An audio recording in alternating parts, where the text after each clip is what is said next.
In the world we live in today, money talk is no longer a private conversation for suits in mahogany boardrooms.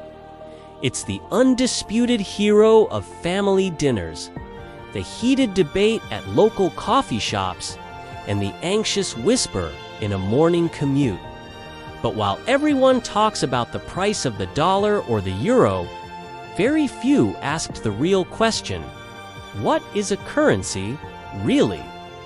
Why is one piece of paper treated like digital gold, while another from a neighboring country is literally used as wallpaper because it's so worthless? Welcome to Question Everything.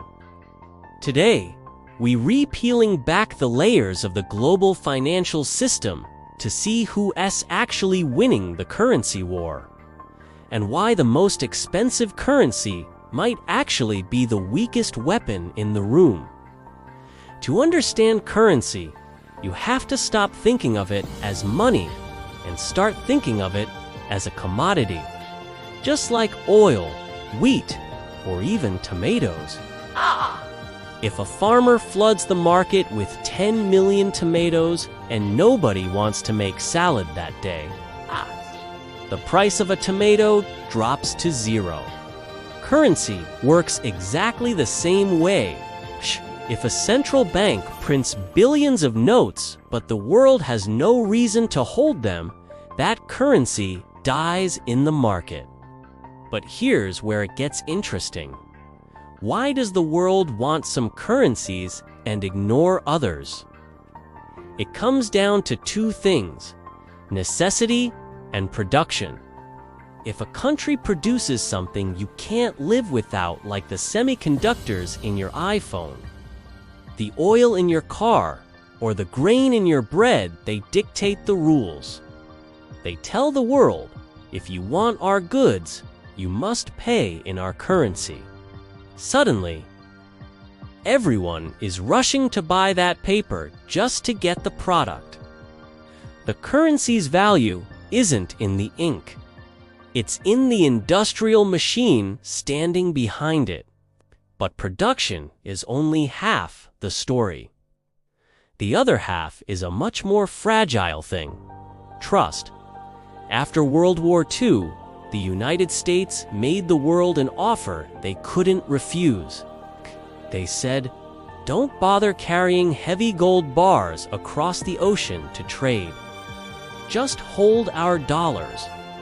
We promise that $35 will always be exchangeable for exactly 1 ounce of gold."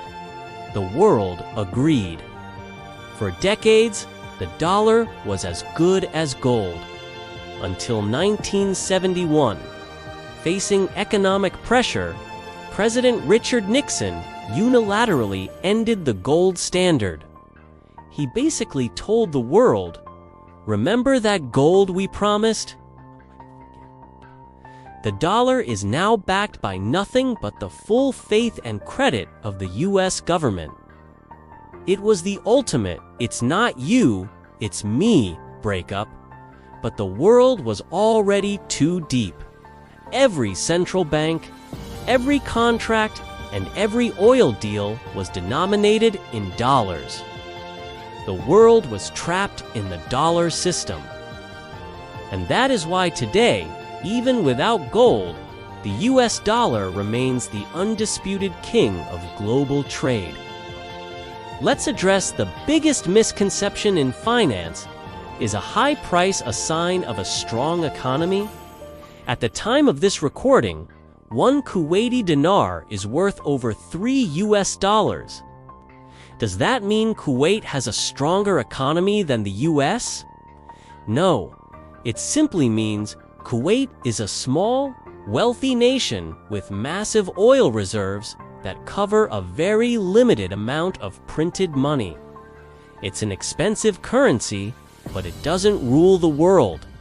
Now, look at the Japanese yen.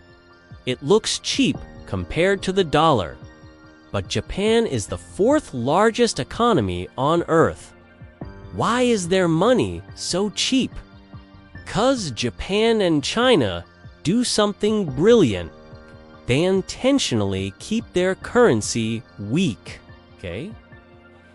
If you are a country that lives by exporting goods, a strong currency is your worst enemy.